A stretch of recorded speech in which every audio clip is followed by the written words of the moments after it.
உங்களுக்கு water apple நான் பூ பூத்து தான் காமிச்சிருக்கேன். வாட்டர் ஆப்பிள் இது ஸ்டார்டிங் ஸ்டேஜ். இது மாதிரி வந்து பூ பூக்கும். பூ நான் ஏற்கனவே பிஃபோர் வீடியோ உங்களுக்கு காமிச்சிருக்கேன்.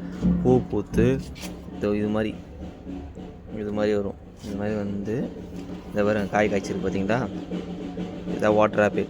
இது நல்லா பெருசாகும். பெருசாக வச்சா சூப்பராக இருக்கும் வாட்டர் ஆப்பிள். இது பெருசாக வரும்போது கூட நான் உங்களுக்கு வீடியோவில் காட்டுறேன் எப்படி இருக்குன்னு. இதுதான் ஃபைனலாக வாட்டர் ஆப்பிள் செடி.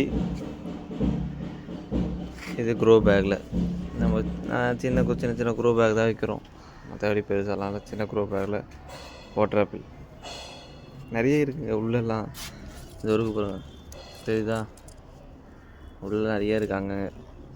இந்த சீசன் வாட்டர் ஆப்பிள் காய் காய்க்கும். அந்த காய் வந்து பூ மாதிரி வந்து பூவில் இருந்து தான் அந்த காயை வருது. இந்த பாருங்கள் இந்த மாதிரி சைஸில் காய் வரும்.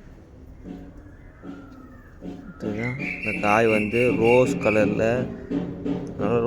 பெருசாக வரும். அப்போ நான் உங்களுக்கு காட்டுறேன்.